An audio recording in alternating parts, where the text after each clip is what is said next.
From Montana's news leader, this is the MTN 530 News.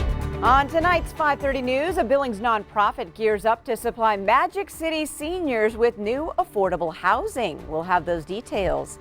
Plus, spreading kindness and refreshments. One Magic City family is getting into the summer fun and giving back to a good cause. We'll take you there. And as you can see, the heat is on for a very happy Easter weekend. Here's a live look outside from the Stockman Bank weather cam as the sun shines and the temperatures climb.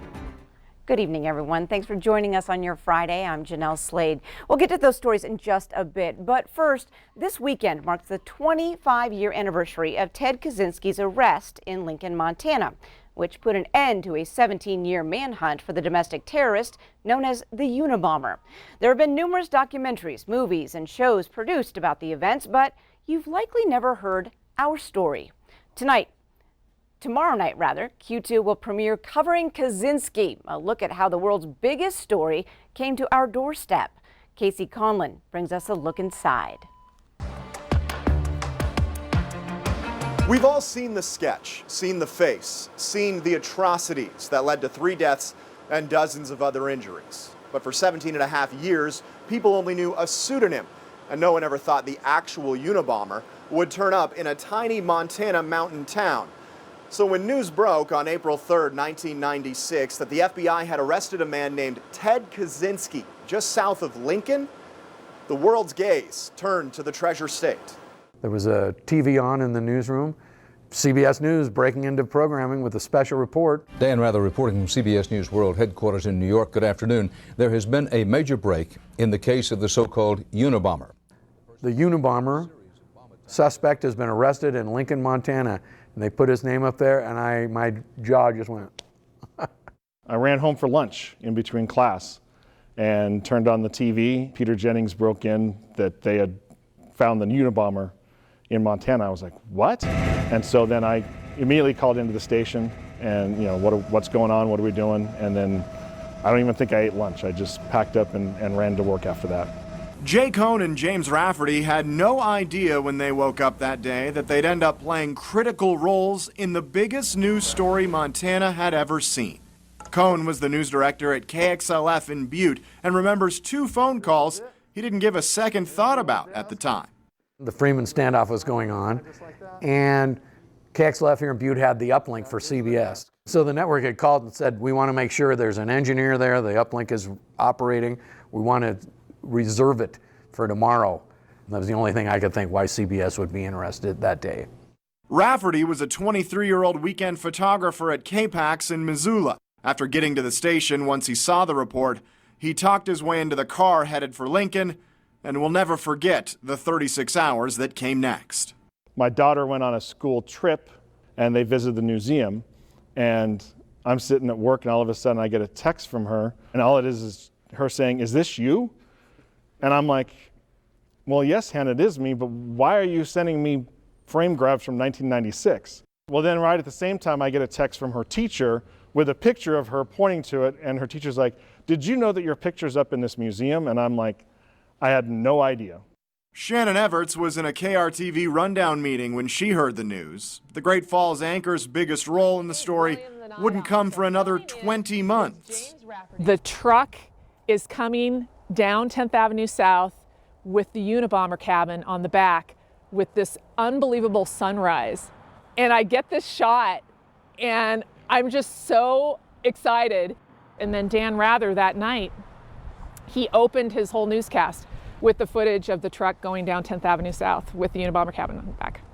It was a collaborative effort that showed MTN's real muscle, a statewide network of stations, each playing a part in one of the biggest stories of the century. And there was even a connection MTN didn't learn about until years later to the story's true protagonist, who put an end to nearly 2 decades of violence. We'll tell you about it tomorrow night. Casey Conlon for MTN News. All right, thanks so much, Casey. Covering Kaczynski premieres tomorrow night at 9 o'clock after the Final Four right here on Q2. You can also watch it throughout the weekend with the KTVQ streaming app for Roku and other devices. Another death at the U.S. Capitol today after a man rammed his car into two Capitol police officers. The second officer was injured. Now, law enforcement officials say a car driven by 25-year-old Noah Green of Indiana tried to breach the perimeter of the Capitol while hitting the officers and ramming into a barrier. Now, witnesses say Green then jumped out of the car with a knife and ran aggressively toward officers before being shot and killed by police. The incident comes 3 months after a mob of insurrectionists stormed the U.S. Capitol as Congress was voting to certify Joe Biden's presidential win. Law enforcement officials believe Green was working alone and that the threat is over at the Capitol.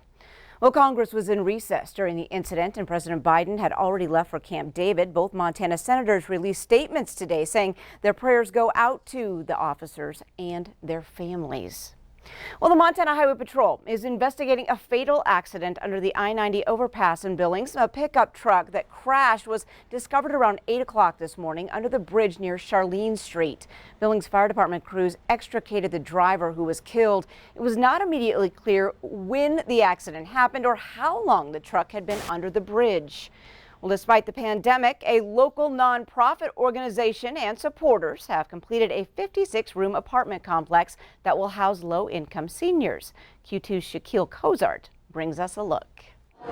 Community members, partners, and dignitaries celebrated the completion and dedication of St. John's United Affordable Housing Project, Chapel Court. Speakers at the event included Mayor Bill Cole, St. John's United President and CEO David Trost, and video appearances from Senator Steve Daines and Governor Greg Gianforte. Chapel Court features a 56 one-bedroom apartment complex with a new building entrance, coffee shop, beauty shop, refresh, commons area, and new public restrooms. The facility will be available to those at least 62 years of age, making 60% of the area median income or below. I hope that we see for the community a greater spotlight on the needs of seniors that are economically on the fringe. Hey, we need to continue to support people as they age healthier and longer in life. Yeah, this was a tremendous team effort across so many segments of our Billings community, actually. Partners, the Montana Board of Housing awarded us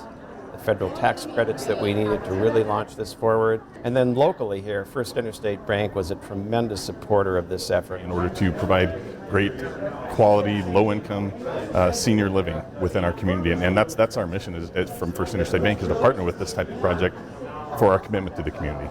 The organization has received millions of dollars of funding from partners and donations and is now releasing their people portion of their campaign for resident care. We're $6.5 million into that $8 million goal for people.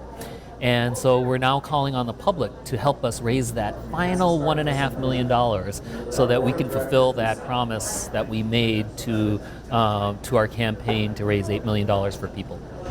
I lived here for 13 years, and I've waited for this almost 2 years.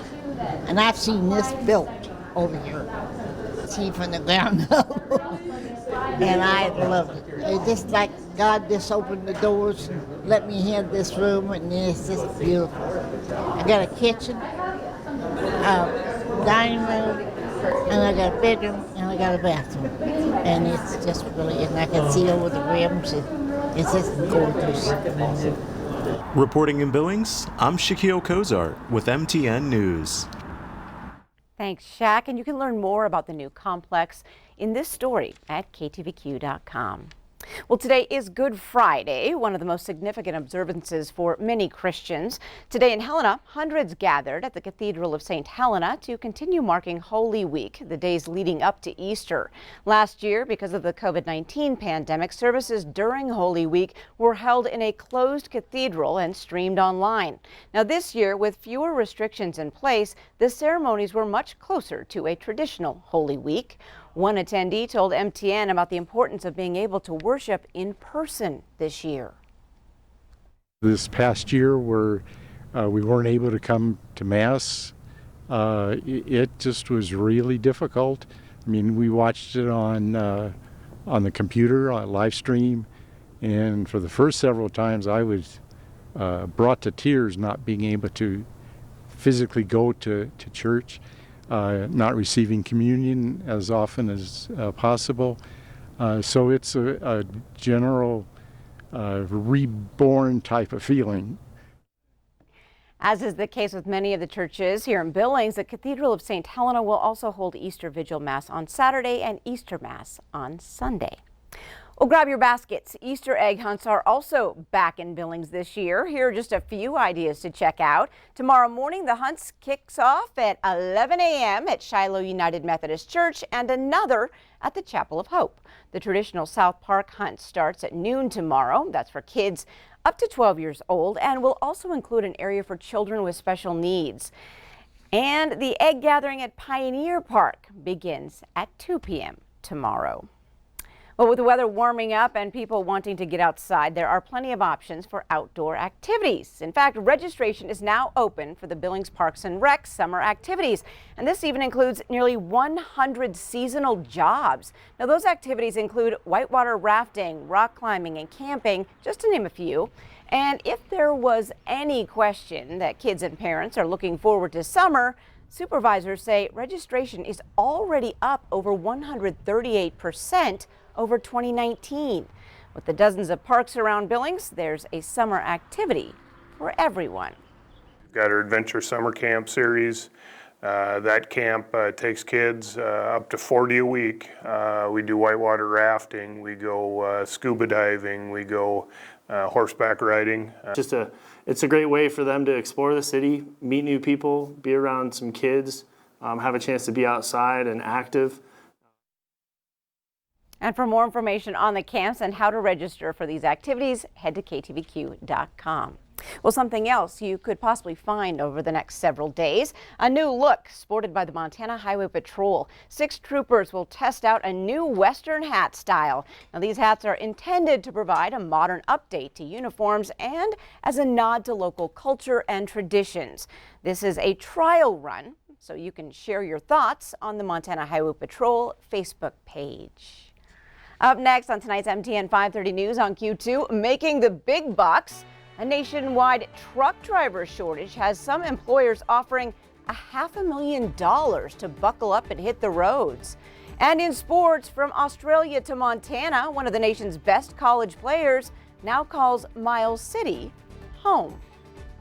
We set a record yesterday, so today we were in the ballpark, back up into the 70s once again in much of the region, and the winds eased up a bit. The weekend forecast and some important information about what happens next week coming up.